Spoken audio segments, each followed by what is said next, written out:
information. Friday.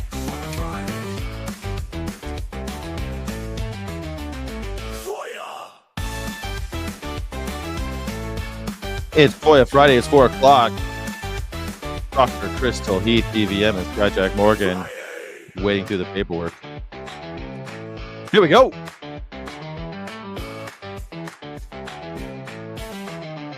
Friday. Dr. Crystal Heath. Are you welcome to FOIA Friday at 4, where we try to use our own, the freedom of information to get down to brass tacks about the corruption in America, especially the kind surrounding our food system. Doctor, you did a bunch this week, huh? I don't consider that a bunch. I would consider like 20 a bunch. It's pretty easy. I literally just did this right before because I had other stuff to do. It doesn't take a lot of work to copy paste and have ChatGPT come up with a bunch of FOIAs for you to do. That's true. Yeah. So what I did this week was I went to I wanted to find out what Larry is talking about with regards to bird flu. So and the Central Valley in general. So I FOIA'd a couple of different agencies, the Tulare Health Department, the Tulare Agriculture Commissioner, and the Kern County Agriculture Commissioner and the Kern County Health Department. So I can walk you through some of, and that's really, really easy. And ChatGPT helped me out a lot with it and made it probably a little bit fancier than it needs to be, but it is what it is. Yeah, I mean, I use a couple of AIs, and I always have to reel it back in. I feel like they want to find out, they want to get all of it, like I'm the Washington Post or something. I don't. It's always so far reaching. I think that's one of the mistakes I've made in FOIAing, is that I always want like these large sums, these caches of information that AI tends to tell me I want, but actually I only want this right here. And I have it set up so I do one a week. My goal is to do one a week. It's like on my list of things to do every week. But here's the thing. You're doing one, it doesn't take that much longer to do two. And if you do two, it doesn't take that much longer to do three. So it's like you're already sitting down working on it. You might as well, you're in that zone. Just, do copy, paste, change a few things, send it to a different agency, productivity. Yeah, you're right. I should just go down and just do like a bunch of, just do a JBS day and just have like another one where I'm doing, I like it. Well, I don't know. You've done a lot of JBS lately. How about we dig down into some H5N1 stuff? Well, I mean, you've got the H5N1 covered. I can't think of anything. No, I don't think I do. I'm like, there's a lot of health departments. There's a lot of ag agencies, counties. There's a lot we could do. So. Yeah, there's a lot we could do. Well, I mean, because I haven't really fit it. Well, I did the Jim Costa one. I haven't got much there either. It's just like, but I think that just to keep on doing one a week. Well, I can do like 3 a week, maybe 5 a week. Maybe I'll try to do 5 a week. Yeah. So we're going to start keeping track, because it'd probably be a good idea. How do you keep track of 5 a week? What do you mean? Oh, I can show you like our little spreadsheet. Yeah, that we have. And this is what we had going for 2023, 2024. And honestly, we haven't really been keeping up on it that well. And maybe we can start a fresh one. Yeah, maybe that changes today. That's what we need to start, a fresh one. I think so. I admit what I'm good at and what I'm not good at. And what I'm not good at is keeping track of things like this. I hate paperwork.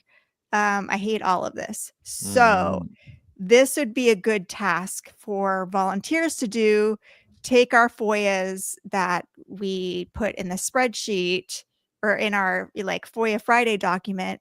Yeah. And just upload those to the spreadsheet, and maybe start a fresh brand new spreadsheet for 2025 for us. and do this. And if a volunteer won't do it, maybe Sky, you seem to like pretty good. I like spreadsheets. I'm better on Excel than I am on friggin' Well, but we need Google. everybody to see it, so Yeah, I know. Google Docs. It's like I wish And- that Microsoft just was able to hold their footing, and then we would all be just accessing each other's OneDrives. Instead, we're all on Google Drive, and it's like, Oh my oh, this God. I clunky don't even machine. know OneDrives. The only thing I don't like about the Excel, the Google Docs spreadsheet is it doesn't really work well with Safari. So that's the only thing. But All right, these so are Google all Sheets, all we gotta do is make a new one and Mhm. fill them out. I mean, that's easy enough. I used to do this in the restaurant business. We had a bunch of we're spreadsheet crazy in the restaurant business. Yeah, so this might be a good task for you, and eventually you might be able to delegate it to somebody else to do. Maybe one day, if we do have matching grants over at Our Honor this month. So we're trying to get matching grant. We have matching grants and up to 25K. So if anybody wants to donate, now is the time to do it at ourhonor.org/donate. We can then maybe delegate some of these things. But sure, I can do it in the meantime. I like doing spreadsheets. It's a little kind of Everybody's always asking, like, how can I volunteer? What can I do? And Yeah. they don't want to write anything, and they don't want to do graphic design, and they don't want to do all these things. Maybe this is the task for you. They don't want to edit. They don't want to. Yeah. They don't want to be on live streams. They don't want to be on live streams. So do you want to do spreadsheets? Like, we always need someone who can do spreadsheets. That's true. I like doing them, but they are time consuming. I'm not as up as I used to be, so fast and like a Jedi with some of this stuff, but these days I'm not the spreadsheet ninja I once was. But I could do something simple like that. All right, so we put it into the spreadsheet, and it's like who I sent it to, where it went. I need to get that. Could you put that link maybe because it's our old one? Could you put it in the FOIA signal chat that we have for the people who watch? And yeah, I already put it. I already put this whole document in. Oh, that's wonderful thing. But yeah, here. Quick thinking. Yeah, no, that's great. And then I'll access it there, and then I'll just kind of make a new one, and we'll have a spreadsheet tracking our FOIAs. I think this is good. It's a dawn of a new day, and I'll be keeping better track of my FOIAs because I was just like excited to do them. I was just like throwing spaghetti against the wall to see what sticks. But now I feel like, dang, like you just said that biting thing about I've done enough with JBS, like with doing it a lot with JBS. But I'm like, man, have I? Well, now I could actually point to how many I've done on JBS if I keep track of them, because now I actually don't even know which ones I've done and which one I haven't. Because, man, yeah, I mean, my workflow has not been as optimized as it should be, for sure. But yeah, that'll be great, and we can also, report to funders how many we've done, which is helpful. And I have all my old requests in our past FOIA Friday notes for the show. So if we could add those, that would be great.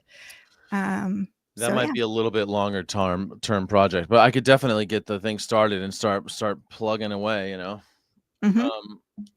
All right, well, cool. Well, you did 5 this week. What did you do? Let's get through them. Let's find out. This is FOIA Friday, everybody. First break down. Let me show you the our Tracker FOIA. says fun. Neil Thompson likes tracker fun. Yeah, man, it's fun. I'm telling you. I like doing it. It's like, but it's just time consuming, and I need to be writing FOIAs and op-eds. I want to show you all what our FOIA rabbit hole is. And this is just where we dump all of the FOIAs that we do get in. The newest ones are at the bottom. And this is just my current very lazy method of keeping track of things that we've gotten. We could add these to the spreadsheet, and that would be really good, really helpful. Because I have all my requests and I have the dates here, and they can just be added to the spreadsheet. So, and I would encourage you, if stuff you get in, you can add it to here too.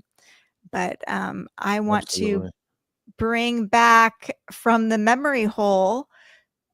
It's always good to look back at some of these interesting ones. And this is back from the COVID era, an old memory hole. I remember those days. Those were dark days. Yeah, from Harry Snelson of the American Association of Swine Veterinarians to the AVMA people. This is Dr. Michael Costin, Dr. Gail Golab, who's part of the AVMA Animal Welfare Division, Dr. Sia Johnson, who heads the AVMA Animal Welfare Division, Chuck LeMay, who's a guy there at the AVMA, got Dr. Janet Donlin, who's the CEO of the AVMA, Fred Gingrich, he is the head of the American Association of Bovine Practitioners, Suzanne Doherty, and I forget who she is, and the late Angela Basinger, who was the animal welfare lead at Merck. She was also on, I believe, the panel on one of the Humane Endings panels, and she was the lead author on the paper on ventilation shutdown in pigs, where they killed around 243,000 pigs during COVID. Via heat stroke in a hot room. Yeah, that was during COVID. They basically cooked those animals alive. It's horrible stuff going on. Yeah. Yeah. So, and I actually, well, Angela Basinger's passed away now, so I feel bad saying anything negative, but you know, it is what it is. But with all due that's how you do that. With all due respect to the late Miss Basinger, and then you can say whatever you want. No, I don't want to say anything. Actually, I will just say I tried to talk with her, and it didn't. She did not want to talk to me. I see. All I remember. Okay. So Harry Snelson writes, "Hi folks, just wanted to let you know that I have seen the AVMA COVID webpage, and we appreciate your efforts to post this information, and specifically for the link to the AASV depopulation resources. This is a very trying time for our swine veterinarians and farmers. None of us like the prospect of euthanizing animals or depopulating herds, and particularly given our current situation. The disposal of perfectly good meat, milk, and eggs is a tragedy, as is the suffering of animals, I think, but that's an aside. As you know, this situation is a result of challenges related to processing facility capacity. Food animal veterinarians and farmers continue to carry out their responsibilities to ensure the health and well-being of the animals we care for.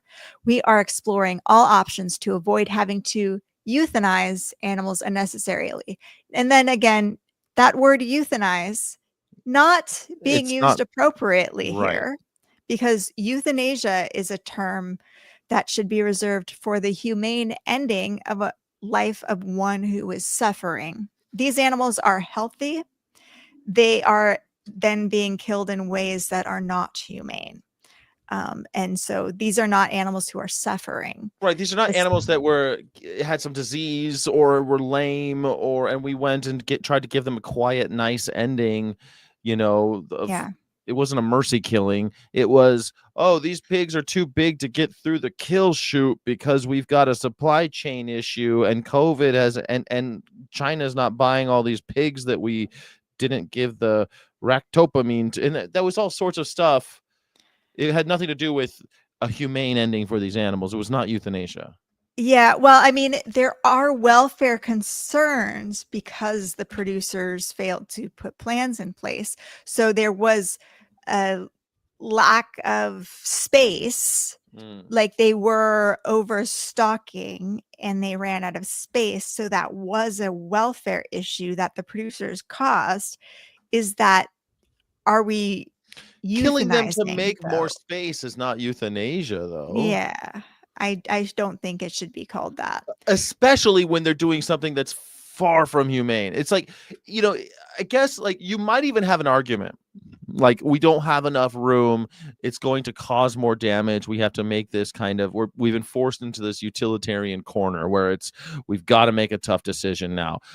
Let's then take let's euthanize them via lethal injection, right? And then try to give them a quiet and soft ending. That's not what they did at all. They pushed them into a room and turned up the heat and closed all the windows and doors and killed them with heat stroke, so that their internal organs stopped working and their blood toxified when the liver failed. Like a hideous way to die. So no, there's no way you could bend it and still call it euthanasia, I guess, right? Yeah. Beyond Harry the Snelson goes on to say, tragically, however, alternative options are not always available, and the decision to humanely depopulate animals must be made. As this issue with decreased processing facility capacity continues, the backlog of swine is only going to increase, thus forcing farmers to depopulate increasing numbers of swine. AASV, along with our pork industry partners, is working diligently with state and federal health officials, packing plants, legislators, and federal officials to resolve the processing facility issues and allow these plants to reopen at full capacity in a manner that promotes the health and safety of plant employees. In addition to the tragedy associated with this disposal of these animals, AASV is also concerned about the mental well-being of our veterinarians and farmers. This is a difficult emotional and financial time for those in food animal production, and we are encouraging access to mental health resources to support those on the front lines. We appreciate AVMA's support in our efforts to help food animal veterinarians and farmers get through this. So, Well, isn't I that thought, nice that we have, resources for the human beings who are having who are doing this unkind deed? They're cooking animals alive, and they're going to be able to go see a therapist. I mean, I'd need a therapist too if I were pushed into doing something like that, wouldn't but I you? also think, what about the slaughterhouse workers who have to do Yeah. this sort of work day in and day out? Are they given any mental health resources? You know, And yeah. shouldn't they be? Of course they I should mean, be. Something crazy happened this week, Crystal. I've been looking for conservatives to talk to. It's partly because of you, and others have told me, you know what, we need to reach out and have more conversations with people. Let's try to get mhm, like a dialectic going. So I've been intentionally going to conservative content creators, people who do something similar to me, and looking to see if I can, and just because I can have them on in the background and stuff. And mhm, and it's funny, I had one that was saying like, it was a group of men and a one woman, but she's not usually on the show, and they're down in Louisiana, and one of them says, "Well, everyone should have access to therapy, period, and it should be free for everyone, period." that doesn't that sound like a liberal thing? And all of the Republicans, they were all of them because they're all conservative. They're all like, "Yeah, they should." They were all like nodding and gesticulating, and they were totally for this. And then like 30 seconds later, not I'm exaggerating, but maybe a few minutes later, they're saying that crazy man up there, Zohan Mam Danny, wants to give you everything for free like he's a communist. Whoa, see how good that goes for you when no one's paying for anything. And it's like, Yeah. how do you have like not even separated by a length of time, just like almost within the same breath, yes, everyone should have free mental health care, and Zoran Mandani's a communist because he wants to tax the rich 2% and give poor people the ability to get to work on buses for free. That is like, he's an evil communist. He's not even a communist, but I think that what's interesting, what you just said was I think that is something we can push for. Maybe we need to write an Yeah. op-ed That would about be great. the mental Is health, like, and it's not even going to be it's not even an animal welfare thing. It's going to be an op-ed about how veterinarians and people who are forced to kill animals all day, they and need access to free federally and funded. cite this letter as Yeah. evidence, as and all there. I have so many more FOIA letters about this, but And talk about the it's slaughterhouse, mhm, how much spousal abuse, drug abuse, all these things that yeah, happen, domestic abuse and addiction that spikes around, slaughterhouses. Those slaughterhouse workers are killing themselves and killing each other over this. yeah. I wonder if we could do more FOIA documents or more FOIA requests about that. I'll have to think about this. But yeah, the American Medical Association did a great issue about meat and ethics and about perpetration induced traumatic stress in slaughterhouse workers and how Mhm. it's post and present traumatic stress, because it's not post traumatic stress because they're still doing it day in and day out. And like, what do we do? They're this is ongoing traumatic stress that they're See, going through. it's so funny because you hear about people saying that, because the reason why a lot of conservatives now are talking about mental health therapy being free for everyone, which is like, man, Reagan was the one that kicked all the people out of the asylums. So I mean, what? Okay, but that was a long time ago. So they've changed their stripes. Okay, now we want to give people free health care when it comes to mental health. God forbid they get any prescriptions though.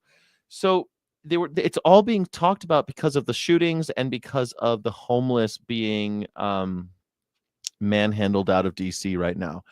And I find it fascinating that they can defend the brutalization of the unhoused and then say, well, we should have free mental health care for everybody. Man, maybe this is finally the time to actually have a real conversation about mental health in America because of. Yeah. And maybe we could discuss what police officers go through. Oh Mental yeah. health. I was thinking been correctional lately, officers, but police officers too. Correctional police, officers are as bad as but slaughterhouse workers. ICE agents are suffering from. Oh, it's gonna be bad. It's gonna be bad. People, because if you do that And all day, think about like it. I'm gonna get canceled for like having empathy for ICE agents, but literally, what if we gave Nazis mental health some way to process? They did. Yeah, In but not Hitler's in a Germany, way that in but not Hitler's in a way Germany, that they just had enabled it. Kraft durch Freude. It was the KDF. It was power through joy. Kraft durch Freude, and it's actually what Joy Division. You know the band Joy Division. They translated it into English, but it was the I think someone who speaks German can help me, but I think it was like Freiheitsgebot or something like that. And they had or Abteilung, and they had like cruises that they were sending Nazis on, and they had all of these things like these mental health. They were really taking that into account, what the final solution was doing to their own people. Yeah, it reminds me of but it's like what the veterinary profession is going through too, and the way that they address mental health. And it's like, but the fundamental problem, the reason that we are going through this is because we live in a world where our patients are property. And that is the fun, and they are disposable. And we are caught in this divide of some people their animal is their best friend. And they can't care for them because we're giving millions of dollars to Smithfield and JBS instead, and we're not funding healthcare for people's like best friends. It's funny how the effects of capitalism, the more your culture allows you to be affected directly by capitalism, the more mental health problems you have. It's like, Yeah. in Scandinavia, where they've taken all these measures to protect their own people from the externalities, then they're all happy as clams in high tide. They're happy. But cheaper to provide people with healthcare, to house people, to feed people. It is cheaper to do that than deal with it than what it costs to not do that. Right. And You're right. It's people cheaper. It's cheaper realize to that. build housing for the homeless than it is to deploy military to do whatever they're doing at this point. What's horrible things I've seen video of them putting bags over people's heads and all sorts of really kind of terrifying things. It's interesting. I saw this one take of like just in stories. You look at like really good stories, and it's always the villain and the hero actually want the same thing, and they just don't. Even like the Matrix, Agent Smith being like, "I want to get out of here. Help me get out of here," and it's like. That's what Neo's trying to do. Yeah, like, that's what Neo let wants him to do it. Stop Tear it down. Yeah. Yeah, just work together. Why can't you two crazy kids just get it ready? Yeah. Yes, in theory, but the government is highly inefficient and corrupt no matter what the party. Well, the governments are designed to be a little inefficient because their goal is not to make money, but to serve the people. So like inefficiency is kind of baked in the cake of government, but corruption can be actually fought. We can actually fight corruption. Corruption's a symptom of capitalism. It's one of those things that we need to fight, but we can actually do something about it. But this show really isn't about politics. It is about corruption, No. and we are taking steps to expose that corruption through the Freedom of Information Act. That's the whole point of the show. Isn't about like trying to blame. In fact, I mentioned the person that I've been FOIAing the most is a liberal Democrat in California, Jim Costa, who's taken more money from the animal industries than any other congressperson. And Yeah. so I'm agnostic when it comes to party on this stuff. Corruption's corruption. I want to get rid of it. Karen Bass is the one who, her LAPD is the one protecting ICE and arresting people. Like That's right. that's Yeah. it's again, and it also reminds me of the animal rights movement. People, the bad, the people, the manipulative people who are abusing the movement and manipulating women and all of the things, taking advantage of women, are the ones saying we need to stop the gossiping and the infighting. Meanwhile, they're the ones who are the spreading gossip and infighting and trying to ostracize various women and men who voice concerns about their behavior. It's like we all want the same thing. Like, and the idea, this is why I can't. But they want no accountability. They want to be able to continue their actions and nobody to portray this image of like, I am beyond reproach and I couldn't agree more, Crystal. Yeah, and they're all so of these thoughtful things. and morally superior. And I think and then when you point out their hypocrisy, then it's like, no, you're the bad guy. You took the words out of my mouth. I was going to say these hypocrites, and I find that most times the liberals are very hypocritical, and it bothers me. And that's why I don't call myself a liberal. I don't think I'm liberal about this. I'm just an anti-corruption, total liberation guy. I mean, I don't think we should put ourselves into teams anymore. It's just, exactly. It's all of us, or it's you. That's it. Yeah. I completely agree. I've been saying that for so long. I'm not interested in this tribalism. I lost my taste for tribalism back when George W. Bush and Al Gore were arguing. Like I was over it back then. I'm still over it. I don't like these labels. I don't feel like I fall into either of those labels. And I think that most Americans probably feel that way. I know, like talking with you, you've got some conservative views and some views on. What are my conservative views? I take it back. Okay. Back. What? Name one. Name one. God damn it. Okay. One is that you are that you think that we need to be speaking their language and making appeals to reason and logic because that is what the conservative always demands. Now, of course, they never appeal to logic or reason. Right. They never do that. But they always demand it. Right. Exactly. They demand logic and reason from anyone trying to make a point to them, even though they don't. And I think they do that because then they cannot respond to it, which is their MO. They just won't respond to reason, logic, numbers, facts, and figures. But the conservative usually is the one demanding it. And I think that's a Crystal Heath. You like the logic, and let people decide. We'll just give them the facts and the motion. Yeah, well, no emotions, just facts and figures. And it's like, well, especially as a woman, nobody takes you seriously if you start like crying and being like, "Oh, the poor animals, have compassion." Yeah, have compassion. And I'm afraid replace fear with anger and replace compassion with courage. And then you've got the conservative message. Well, it's funny you say that. I am also sensitive to the idea that when you say as a woman, it's so true that if a woman says the word compassion, it's like, oh God, and all these assholes will roll their eyes. But I don't use that word either very often, even though I say like, where's your dignity? Where's your compassion? But that's more like an appeal at the very end of something. It's not my first appeal for sure. Because there's so much else going on. I think exposing the corruption should get people pissed. But I feel like it's a harder thing to sell. Like I see all this stuff going on with like Elizabeth Warren. She came out. I wanted to bring that up if you don't mind. Do you mind if we Go just for it. jump to that part? Because I was looking at with JBS stuff that some people think I harp on too much, but this is my problem: is that people aren't harping on it enough. JBS is corrupt. They are a horrible organization that has been fined $3.2 billion, the largest in Brazilian history. That's where they're from.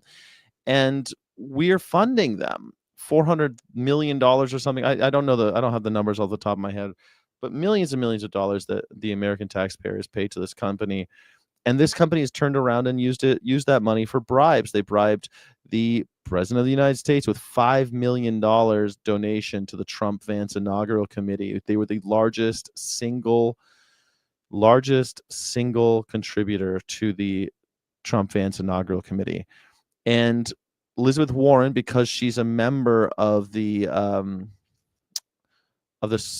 banking committee, the Senate banking committee, she said that there's ongoing investigations into Pilgrim Pride, including into how it pays its farmers and for its antitrust matters.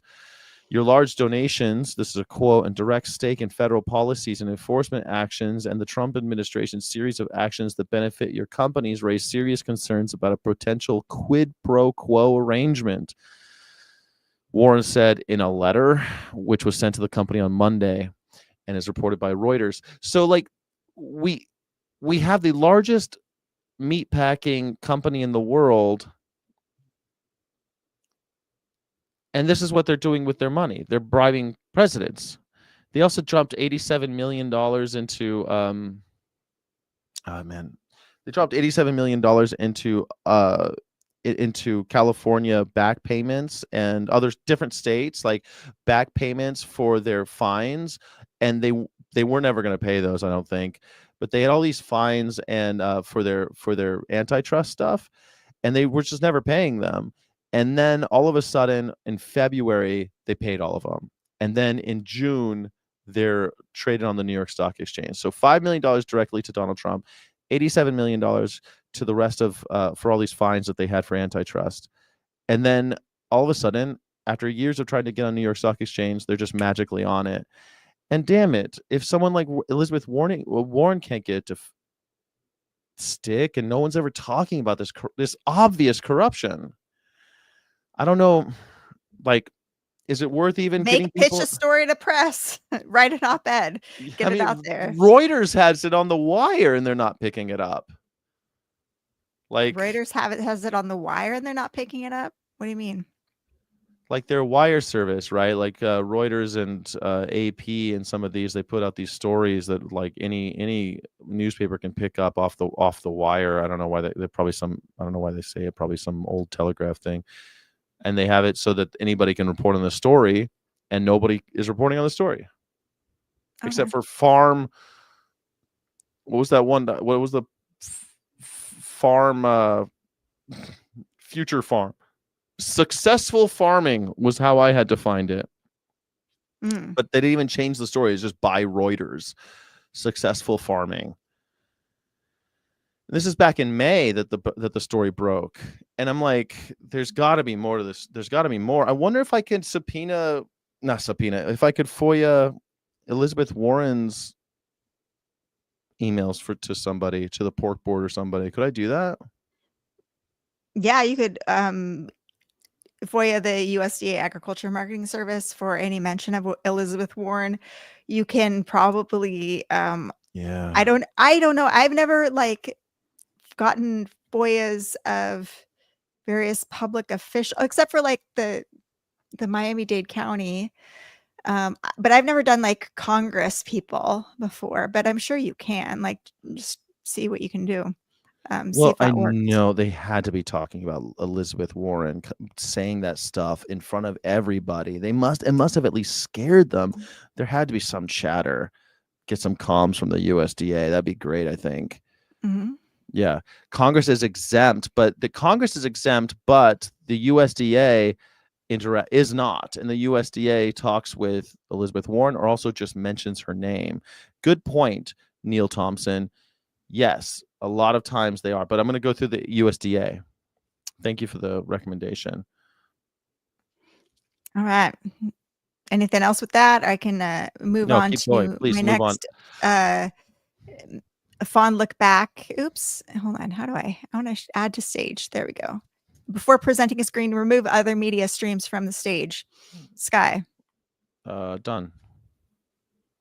All right. So this is a FOIA I got back from 2020 again, and it says the title is Pork Indemnity. And it says, show them this. This is a CBS or CNN story. Hog farmer faced with terrible dilemma, supply chain issues, pork plants closing. That's, one of those sympathetic stories from CNN. Actually, we can take a look at this story. See if this link still works. Curious. Let's play it over here. Let's look at my inbox here. There we go. Not. Oh, no, doesn't work. Oh well.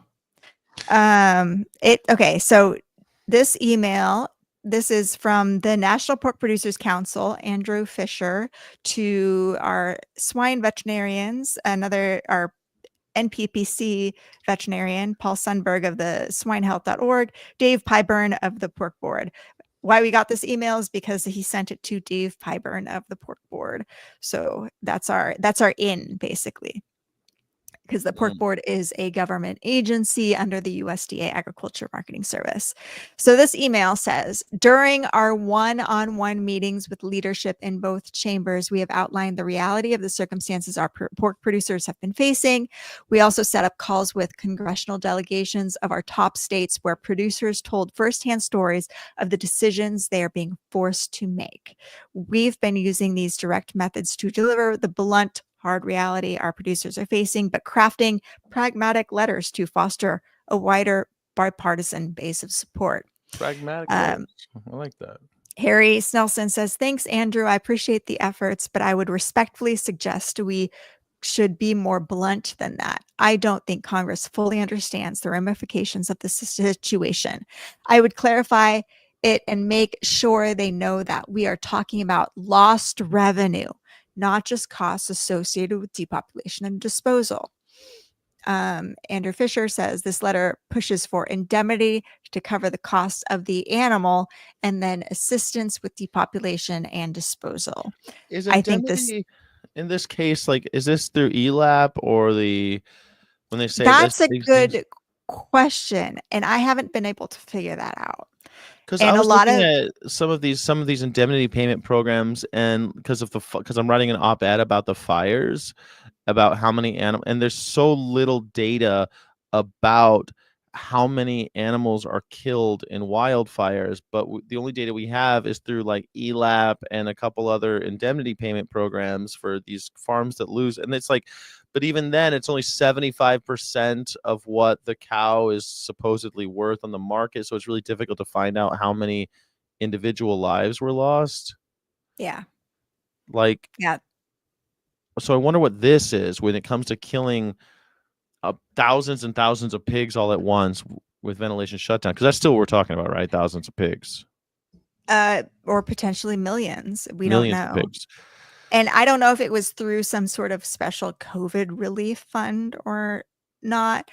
A lot of pork producers have been gaslighting me, saying that they never received any indemnity payment for their losses. And I just, call bullshit on that. I don't think that's true.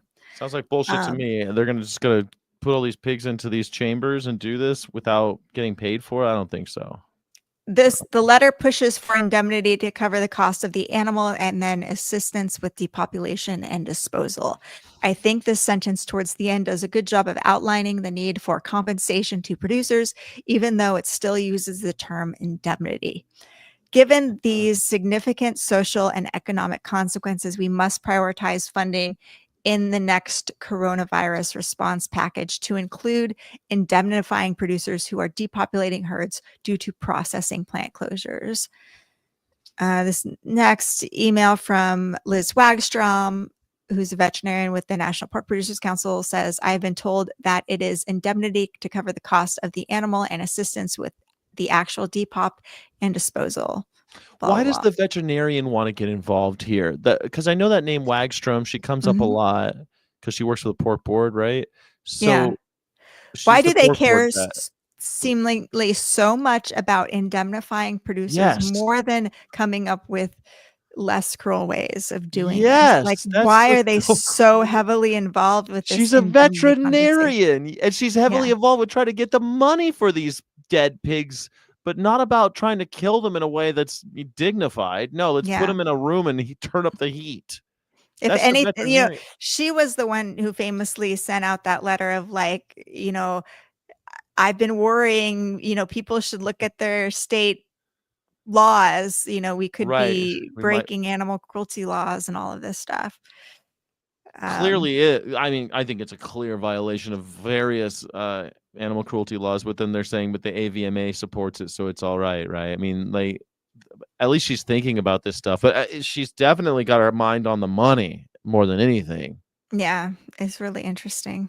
And Paul Sundberg says, good point. I got caught up in the indemnity language, shiny objects, instead of the connecting that to depop and disposal. They do appear to be connected. So there is indemnity for depop and disposal. That'll help since the other funds are so limited, but that's really not the issue, right? I thought that was interesting. It just goes to show that the COVID cash grab was so, I love Yeah. stuff like this because because I remember during 9/11, I was like, man, somebody out there is rubbing their hands and going, oh, I can make a lot of money off of this. Yeah. As soon as before the buildings were all the way down, there were people trying to make money off of it. And then the same thing was going on during COVID. I remember thinking, man, I don't know all the angles, but I swear to God, there's somebody out there who does, and they are wringing their hands thinking, I'm going to make a bundle off of this dead people thing, all this dead people for COVID. But I was thinking the wrong thing. It was all the dead pigs that were making money off of. Somebody was cashing in. Here, Harris Nelson writes, Liz, thanks for sharing this. It's good to see that there is some interest within Congress to provide some relief, but this letter targets assistance for humane euthanasia and disposal. I still question why no one's asking for indemnity for the lost value of animals. That's where producers are really going to be hurt and why they will be reluctant to euthanize their animals in a timely manner. In my mind, Congress needs a farmer bailout there. If it was good enough for the crooks on Wall Street, it ought to be good enough for farmers that did nothing wrong. The letter estimates COVID will contribute to $5 billion in losses to pork producers this year. $5 billion in losses to pork producers. That's a drop in the bucket to the $700 billion they used to bail out the banks. Is anyone on the Hill talking about big dollars for farmers? So that's what their thing is. Like, they think producers won't kill their animals in a timely manner and that they'll let them suffer if they're not paid to do the fucking right thing. To do their jobs and to do Mhm. the jobs that we treat Like, we treat these to have animals like family. It's in our good interest to treat animal these animals well. stewardship. They didn't put plans in place to end the lives of their animals in They just go cases of wrong. emergencies. And so now the veterinarians are like, how do we get these producers money so they'll do the right thing? Yeah. Jesus. I don't know. Like, every time they say, like, farmers care about their animals, show them this letter and be like, why did we have to pay you to do the right thing? Or else you're going to let your animals like just die a miserable death and like keep them in and not feed them and starve them to death or whatever crazy stuff you guys were up to. Right, Back which is then. exactly what I mean. I think that they would do what a lot of people do. They light them on fire, they burn them alive. Because it's happened in other places where they just take they take excavators, make a trench, push the pigs in, cover them up with dirt. This is the type of stuff that these farmers do to these animals. Yeah. Or just like in foot and mouth disease, what they would do, they would dig a trench, put the cows in, and shoot them with machine guns. Like, Yeah, I mean, again, Liz Wagstrom was saying like animal cruelty laws might be a concern here, but the fact that they had the AVMA guidelines, that they can wash their hands clean after that. They're doing what the veterinarian said. After all, the veterinarian said this is a humane ending. right? Yeah. They say that about a lot of stuff. They say that about gas chambers too. I mean, pigs, it's so hard with pigs because they're regularly killed with gas chambers. 90% of them are killed with gas chambers. So I mean, is putting them in a room with each other and let them and forcing heat in, is it worse than gas chambers? It's carbon I dioxide think gas so, chambers? because it takes longer to die, and the pigs are screaming for hours instead of just a For 1 minute. minute. Yeah. Um, the letter can be shared. Thank you, Liz. I will share it. Also, the Just Liz reason from that Extreme. it says indemnity instead of compensation is that the letter was drafted early last week before we were told to change the language, and the senators had already started sending it around and didn't want to edit. Absolutely. They just extended the deadline till COB today. Quick question. Can that draft letter, Smith, Grassley, and Ernst be shared? Is this shareable? Blah, blah. This is being circulated. Last count, it had another 12 or so senators, and I believe will close out Friday. That, along with what Peterson and Adrian Scott effort in the House, are more likely to be successful than anything King does, since he doesn't have a committee to run through it. However, it is predicted on the House coming back and COVID package moving forward. I don't think it will move independently. So yeah, I mean, we got to do more talking to our senators the way that they do. I mean, that's, good on them for Like, you better give me all my they're doing money. here. They know who they work for. That's a funny thing. Like most citizens now are bootlickers. They're just like, oh, I'll do whatever the government tells me. Meanwhile, the people who are holding pigs and doing all this crazy stuff, they'll tell their government right away what they want, what they need, what they must deliver. We want $5 billion is what we need. That's a drop in the bucket compared to what you gave to the banks. Better pay up. Like. Yeah. Meanwhile, I've got people. Could we please get a stimulus check during COVID so I could pay my rent? Yeah. Like, No. please. Pork producers need their $5 billion Yes. for their No, $5 losses. billion for the pork producers because they failed to make plans to handle their businesses properly. My All right. God. So my final FOIA I did, other than the health departments and the ag commissions for Kern County and Tulare, was to the Agriculture and Marketing Service. And I thought this is one I should have done a long time ago, but better late than never. You can send all FOIAs for the Agriculture Marketing Service to ams.foia@usda.gov. Because I've tried in the past to submit it through the web portal and I keep getting an error message. So I sent this FOIA request. All communications and attachments dated from January 1st, 2022 to present, referencing Beyond Meat and or Beyond Ground and or Impossible and or Cultured Meat and or Ethan Brown and or Precision Fermentation and Ethan or Brown's the Upside, CEO, right? yeah, Upside Okay. Foods and or Michael Grunwald and or We Are Eating the Earth and or Just Foods and or Better Meat and or AVMA Board of Directors, BOD, AVMA HOD, House of Directors, sent to and from my favorite pork board people. And I have a nice long list and their email addresses. I could have said, send this to, everybody who works for the pork board, etc. But it's much faster if you have exact email addresses. So Yeah. I included all those. A fee waiver request. We are a nonprofit organization, and the information obtained is not for commercial use, but to further the public's understanding of the government's communication and response to food innovation and relationships with veterinary organizations. Was this inspired by the fact that what went on with Beyond Meat today or the last few days? Yeah, and just I should have added Tim Swearingen to that. But it was inspired by my reading of We Are Eating the Earth. Or Tim Searchinger. For some reason, I always want to call him Tim Swearingen. That's not right. Searchinger. So, because Beyond, I mean, all that false stuff, the false report that they were declaring bankruptcy, and then your man Brent, what's his name, the CEO? Ethan Brown. Ethan Brown. He says that it's all BS. They're not declaring bankruptcy. That's all falsehood. I wonder where the truth is. I don't know. We'll see. Do they just not want their employees to quit before, Before Chapter 11? I mean, yeah, because we got work to do. We need employees to finish this work, and then I we'll. guess. I hope they're not declaring bankruptcy. I thought about you because we had last time we talked. You were telling people like you don't even eat the animal facsimiles. You eat. I actually legumes.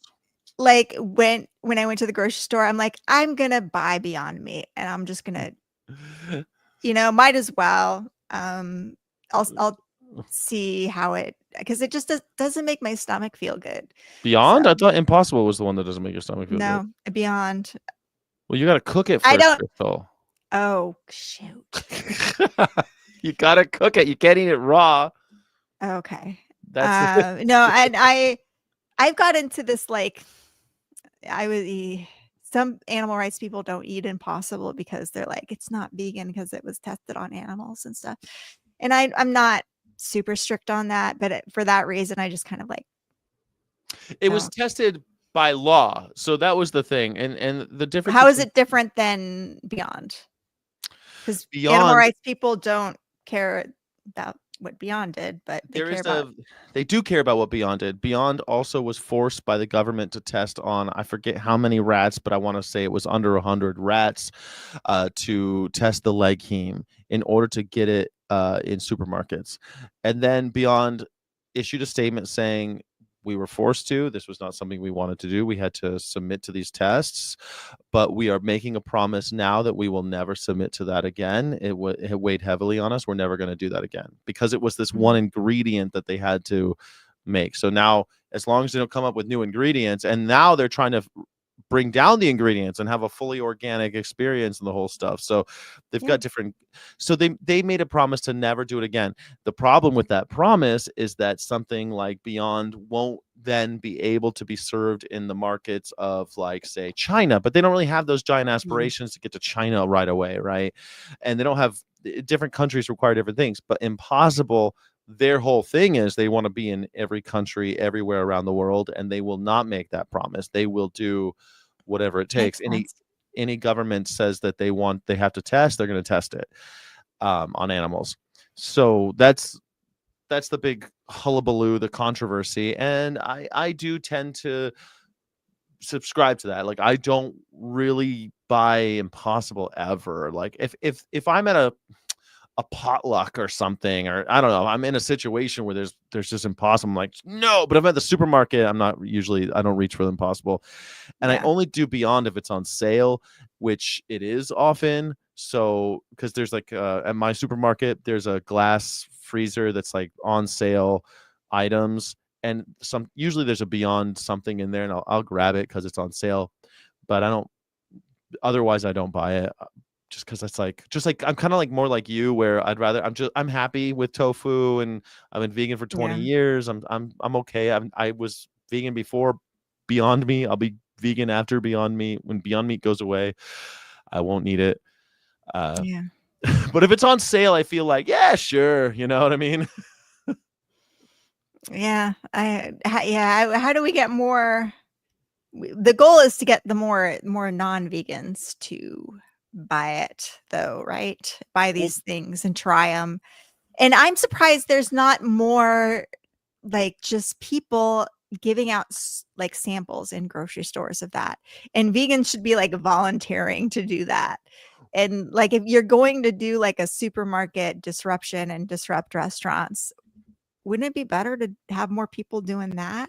Like encouraging people to buy these things? Totally. I went to there's a Phil's near my house, which is kind of like just a coffee shop. And I had a friend from college. We're gonna go have some coffee, and I've been trying to avoid Starbucks for so long. I just didn't really want to go there. So we went to Phil's, and it's new. So and they had samples, and it was like a little egg McMuffin style thing with like a sausage McMuffin, I guess it is. And I said, well, you guys are serving sausage McMuffins now? And they go, yeah, they're amazing, so good. I said, oh, do you want to try one? I'm like, no, no, I don't eat animals. And they're plant-based.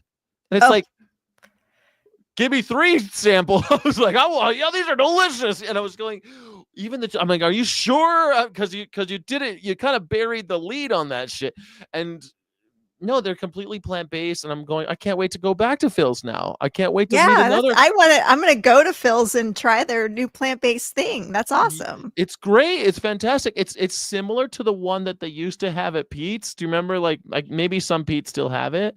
It's a similar vibe. Pete's doesn't anymore. Pete's doesn't. Remember the last time you and I went to Pete's and it was either sold out. They don't know if it's still going to be there anymore. It's like the last 3 times I've gone to a Pete's and tried to get the plant-based breakfast thing. They didn't have it. I remember like in Walnut Creek when we were driving up to Napa, and we tried to get, everybody wanted the plant-based things and nobody got it, and everybody was starving and just trying to survive. And then they tried to buy you off with like cupcakes or some shit. I'm going, no, we got all the brownies, but still it's like we needed a protein for that trip to Napa, and we didn't. It was an issue for sure. I was hungry by the end of that for sure. So the Phil's one was great, and I thought, but you reminded me of it because you're absolutely right. How come people aren't giving out more of those free samples?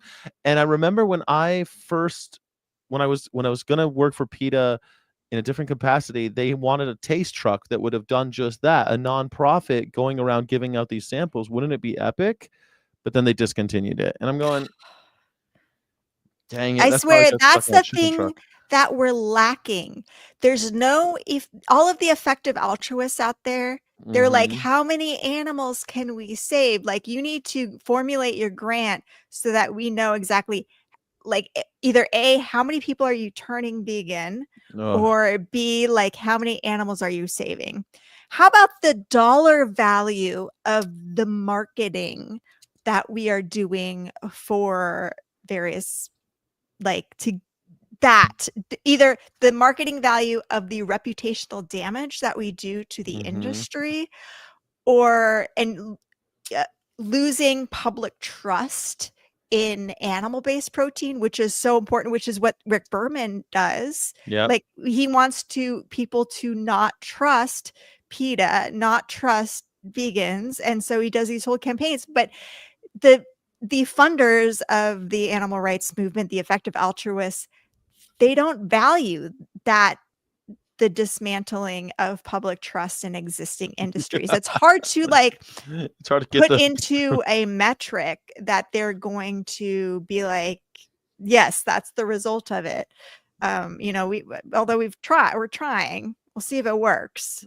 But I think that if maybe the metric is how much money. I like the idea that you just said. How much money can we?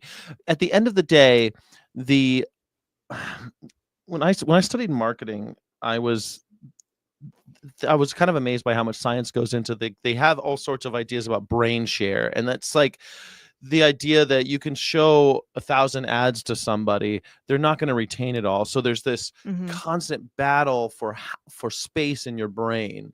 If you see 100 McDonald's ads that day, maybe McDonald's sticks in your brain more than 100, than 5 or whatever 2 plant-based option things. So if you can up that plant-based option to start rivaling something like a McDonald's or something, or someone lower hanging fruit, maybe you can make an impact.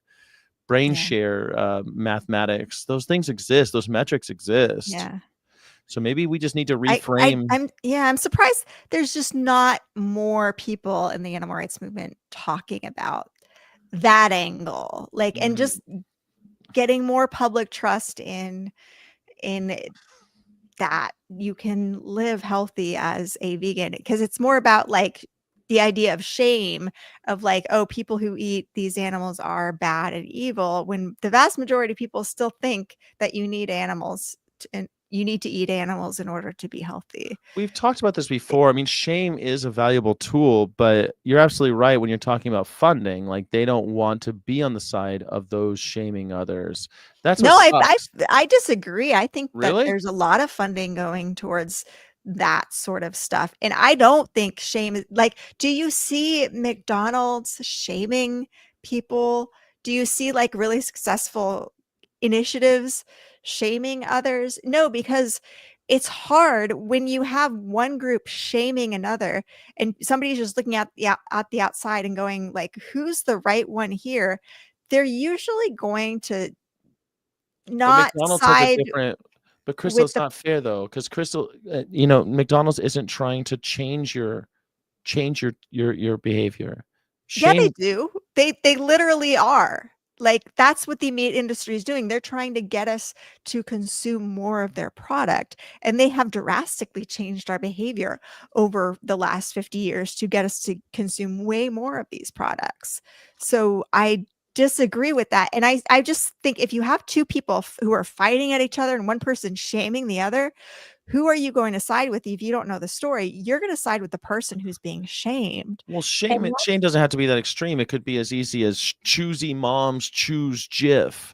I mean, this is like, I don't think that there's any shame in that, though. of course In it that is. If you message. don't choose Jif, you're a horrible mother. Like that's a they No, have a lot of these implications when they in it's I don't advertising. think choosy is equal to good mother. It's like a very particular person, sort of Choosy like moms a choose little. Jif. Are you a I don't bad know. mom or are you a choosy mom? Because choosy moms care about their Choosy kids. seems a little bit like particular, a little bit stuck up, a little like too, so I don't necessarily think that means Jif. you're a bad mom. No, not Jif. Jif peanut butter. Jiff peanut butter. Jif. Or maybe it's Jiff. I forget. But there's all sorts of that's just the first one that popped in my mind. But there's a lot of this like shame does work in advertising, but that's not really what when you're trying to change someone's behavior from doing something disgusting like spitting on the floor, or there were ad campaigns like I remember like when there was a disease going out, they used to do a thing where if there were ads saying if you spit on the ground then you're a disgusting pig or some kind of thing. I forget what they had these you're killing someone if you're spitting on the floor. And I you can say or like a lot of the beauty advertisement is like, oh, you are ugly, and if cigarettes, you don't, and you need to. anti-cigarettes. Yeah, there's a lot of research into like what worked for cigarettes and what didn't work for cigarettes. And I think I gotta look back into like what that was, because I need to refresh my memory on like what Well, I'm the guessing it was a consensus little bit there everything, right? for. But shame was definitely a component. You still see ads today against cigarettes, shaming people for smoking. This is what you look like when you smoke, you disgusting person. Like that's still today. They have ads for people like smoking. This is what you really look like, and it works. I mean, no one wants to be the gross one, and they Yeah. just like maybe if we did have ads where people were looking at, maybe that's something we should learn out, because we come to this a lot actually, Crystal. I think you and I are actually onto something that no one is talking about, is that we should treat eating animals like cigarettes. It's Yeah. just as bad for you. It's Asbestos, killing lead-based kids. paint, all of the Yes. things. Yeah. Absolutely. Like it shouldn't be advertised around kids anywhere near a school because it's a carcinogen. And then like start with that. Like I wish we could just get on the same page with something like that, where animal Mhm. rights orgs just like we're just not going to give it to kids because it's killing kids. Wow. Yeah. You got to Well, be 18 years old to buy bacon. yeah, I think And people hate I gotta smokers now. People hate smokers today. In the I think 60s, you have to present me with the evidence of like, let's you go, because you were always about this like health thing of like meat is killing us and the cancer stuff. Can you compile that evidence for me and we can go through it sometime? Because I've never been on the board of like eating meat will kill you, but it's the production methods that are decreasing all of our quality of life. So that's what my focus is on, is the way that this protein is produced harms us all, not necessarily the ingestion of yeah, it. it's like But a environment adjacent maybe argument. I can be convinced that the consumption of meat itself is I, actually bad. I will do it, but Other the than like problem, we could really go through it's not just the meat though, it's the type of meat, right? It's fast food, it's yeah. bacon, it's because I think because you said a number of times, and you're right, there's people on the carnivore diet, and there's people like those people are not eating Baconators over at Wendy's every day. You know, that's just not what they're doing. Yeah. They're eating, But you also, I know, think really compiling the food safety issues too would be a good one to like have, like how much does this cost? Because I compiled all the pork Campylobacter stuff, and but I haven't really done it for beef and dairy yet, and that might be something I need the to dairy compile. industry. There's probably I think there's a lot of evidence there with what it's doing to our kids. But because I've read lots of times about, when I was doing a different show, I was looking at you know, the link between prostate cancer, breast cancer, and dairy, and it seems to be pretty damning. But the thing is, you'll never be totally convinced. But then that's exactly what's going on with cigarettes. Are you really convinced that if someone smokes cigarettes that they're going to get cancer? I think if they do it a lot over time, yes. But if you smoke a cigarette occasionally, I don't think you're gonna get cancer. No, me But neither. I don't think that you're just going to have one bad day where one particle turns into a cancer. I think it's over time. I also yeah, think it has a lot to do with your size. There's been a lot of studies about how women are more likely to get bladder cancer, especially from smoking, than men, because women's bladders are smaller. They're just smaller on average than men. So if a man smokes a pack a day and a woman smokes a pack a day, her chances of cancer are far higher than a man's. And when you get into like these granular things, I know you well enough where you'll be like, well, see, then we can't say that. And it's like, well, they didn't stop there. They're like, nope, cigarettes cause cancer. And that's what everybody knows to be true now. yeah, They weren't like, well, actually, if you look at it, because that's how you would be. You'd be like, well, actually, you know, if you smoke a little bit and you have a healthy diet and you exercise, you're probably not going to die of cancer.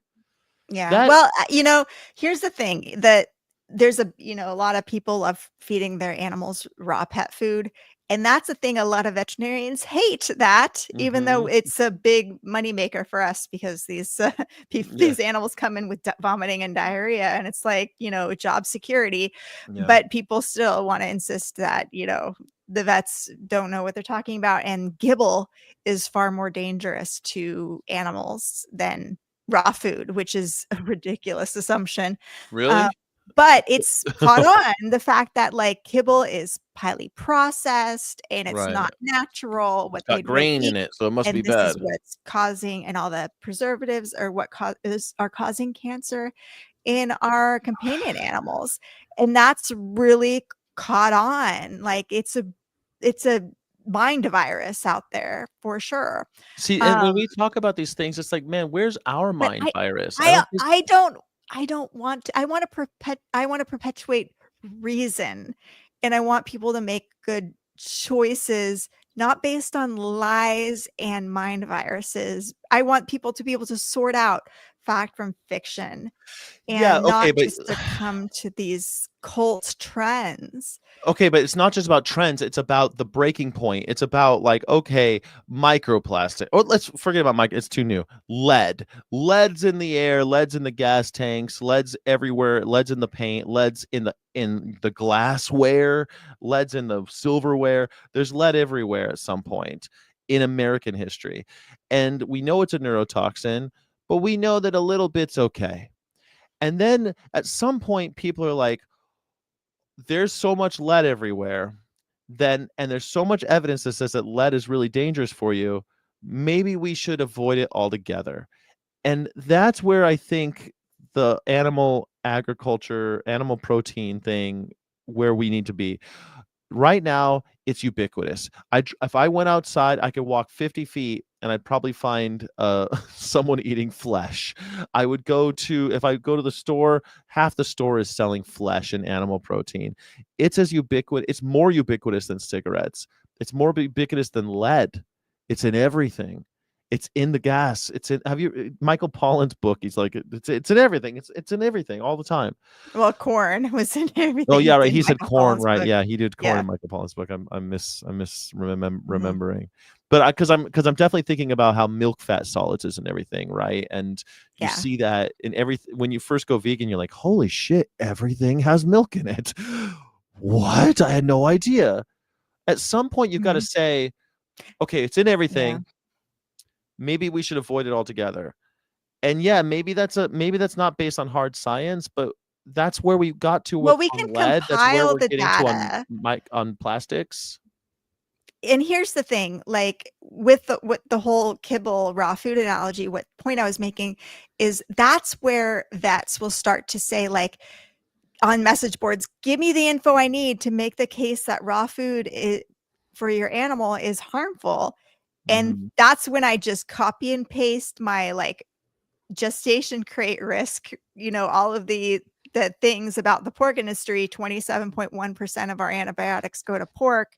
737,000 illnesses every year are attributed to pork, blah blah blah. It just like, this is the reason: Campylobacter, Listeria, E. coli, and now H5N1. This is why you shouldn't feed your animal raw pet food. We need to make that like, hey, make a blog post. Don't feed your pet raw pet food. Here's the reason why. It's also a list of reasons why you just shouldn't eat meat altogether, Well, I because think it's I think there's listing all of the food safety issues with it. How many people get sick every year from it? The amount of antibiotics that are going into this, all of that. I think, we can make that case, and also subtly like let people know that this is all the risks associated with eating these totally. products. But doctor, I But know you don't have kids, and I know a lot of other people don't have kids. I don't have kids, but I know people do care about kids. At least I used to before this Epstein thing happened. I used to think people cared about kids. I think that parents still care about their kids. And if we made the argument, hey, don't give your kid, don't smoke around your kids, don't let your kids smoke, because the longer they don't smoke, the less chance of them getting cancer and later in life. I feel like that's an argument we can easily make for you mentioned E. coli. Every time there's an E. coli outbreak, it's always some little kid dying first. It's always some little kid. Or salmonella, when there's a big salmonella outbreak, it's always some little kid dying first. So to me, that's like just a very clear indication that these animal industry, your pets and your kids are dying because of what we're doing. well, right now the mind virus is, if you don't feed your kid meat, animal protein, Yeah, they're his not going brain to will be go. healthy. They're Yeah, not going to yeah. develop properly. And that's what my parents believed, because I was already very skinny as a kid. And like, then I wanted to go vegan. Mhm. They were like, oh my God, this is bad. So, I think, and kids are very picky because parents feed them very high salt, high sugar, addictive Mhm. foods. And parents, I don't know about you, but all the parents I know of are so worried their kids aren't eating enough. Oh, And yeah, I it's mean, like, well, I was raised with practically Victorian parents. My father's always like, "Eat everything on your plate. You gotta clean the plate and all that. I want you licking that plate," kind of thing. And I was eating animals by the age of, I think, 2 or 3, like, super early. My grandmother's from Nebraska, and she was like, "You gotta get him on that meat train him early, so he grows mm, big and strong." So nasty. Turns out th you don't have to do that at all. yeah. It's just so ridiculous. In What fact, what age do they start feeding kids meat? Let me ask ChatGPT. it depends if they have the baby food. They have the meat baby food. I didn't know existed, but I just learned about meat baby food a couple of years ago. Mm. Someone says No, people that's what aren't we give to, like, honestly, like really sick cats who aren't that eating the the Gerber's Gerber meat. chicken. What? Like, it's What? gross, but for some reason the And it's cats really like gray. it. Of course, Mhm. cats like it. I mean, they're cats. Yeah, it's Someone cat says food. people aren't washing their hands properly or cooking their food properly. Dragula McFeisty, that is certainly a part of it. I have a storied and lengthy history in food and beverage and hospitality. It's always an issue, but a lot of times it isn't. A lot of times it's cross contamination. But the truth is, those bacteria just exist in certain animals more than others, and you're not getting rid of them. You can cook them off and kill the bacteria, but you're still eating that bacteria. And as long as you're eating animals, that's always going to be it's always going to be the case. There's always going to be a huge risk. That's why in California you have to put, and in Nevada you have to put a warning on the menu. This is eating raw or undercooked flesh or dairy can lead to harm or even death. You have to put a warning on the menu now. Most pediatric guidelines recommend introducing meat to babies when solid foods are started around 6 months of age. Nutritional needs by 6 months, babies' iron and zinc stores built up during pregnancy begin to run low. Meat is rich, highly bioavailable source of both nutrients, which are critical for growth and brain development. Brain, it's always This the is brain development. ChatGPT. Yeah, you need brain in order to get. You need meat for brains as a baby. So At first, bizarre. meat should be offered in safe, developmentally appropriate textures. Examples include pureed meats, finely minced meats, mixed into other foods, or strips of tender meat for babies doing baby-led weaning, soft enough to mash between fingers. Meat can be introduced alongside other iron-rich foods like lentils, beans, tofu, or iron-fortified cereals. Yeah. The American Academy of Pediatrics and the World Health Organization both recommend meat as an early complementary food starting at about 6 months. And then I asked, can babies be vegan? And it says, yes, babies can be raised vegan, but it requires careful planning and medical supervision to make sure Medical all supervision. their nutritional needs are met. Major health bodies, including the American Academy of Pediatrics and the Academy of Nutrition and Dietetics and the British Dietetic Association and the World Health Organization, recognize that well-planned vegan diets can be appropriate for infants and children. So like here, under our current food system, it's not easy. You have to be careful and you have to do it under medical guidance. And that's because the meat industry has denied our ability to choose. Also, they're the ones writing. They're the ones writing this, right? And you know they're heavily invested in the American and the European dietetic associations. But this idea that your child needs medical guidance, doctor's guidance in order to go on a plant-based diet, but give them as many chicken nuggets as you want. It's always, you always see these people feeding their kids the most disgusting meat available.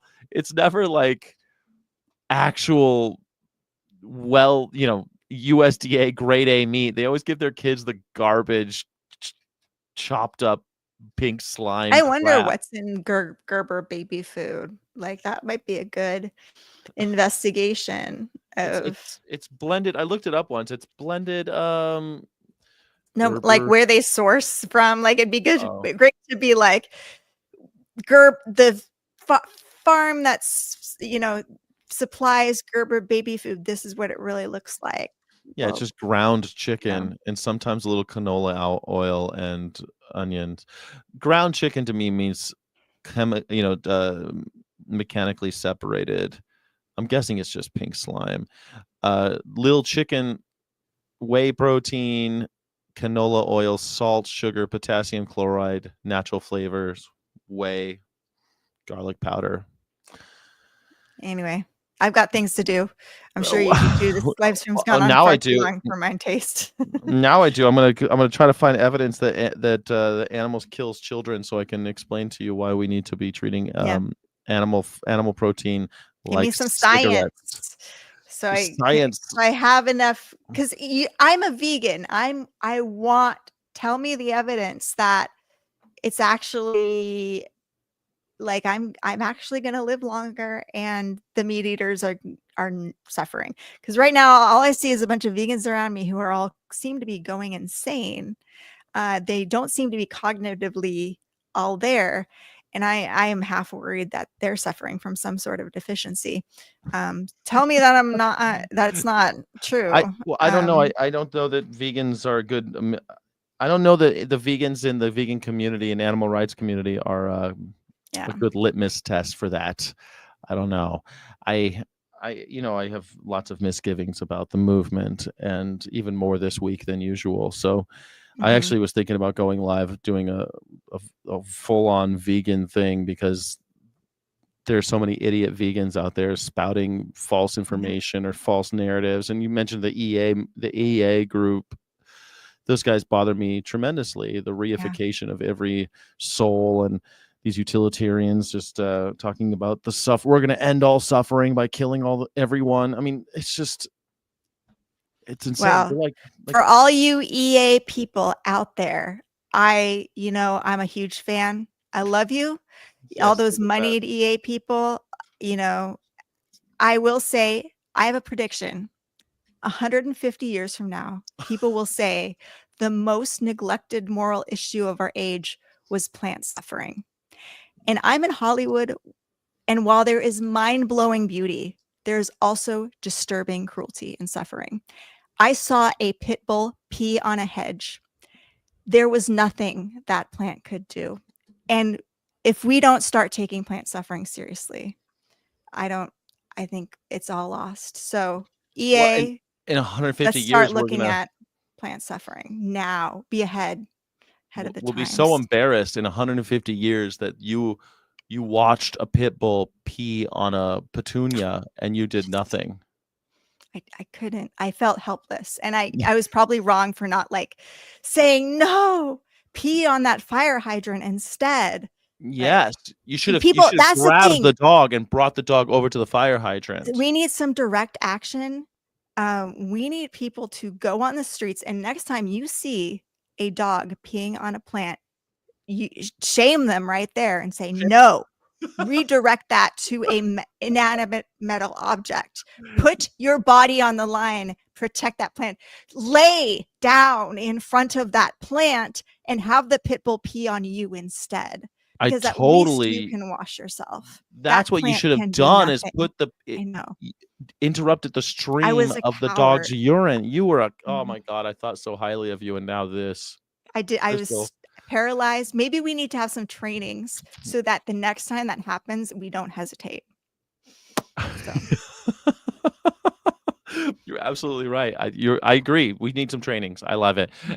Corrective action for the plants. Indeed, we need to pay reparations to the plant life as well, because they've suffered. Plants so feel pain just like us.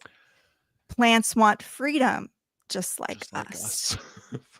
And plants need analgesia just like us. Plants love their families just like us. They have best friends just like us. They do. They're just like us, plants.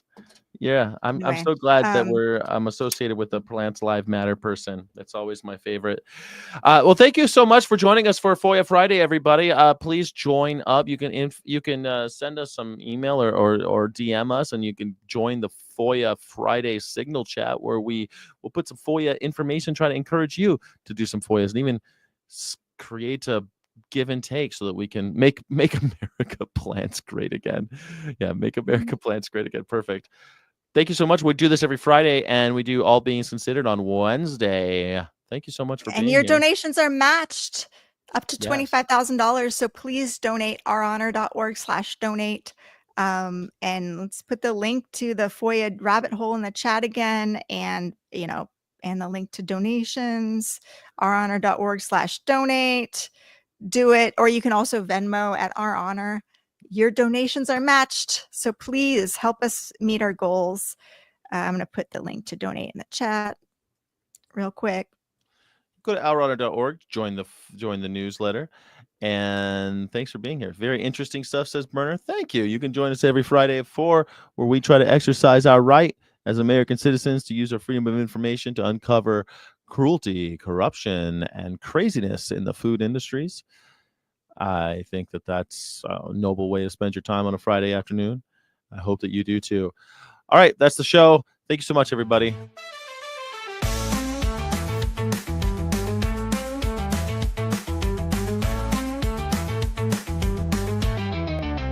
Freedom of information. Friday.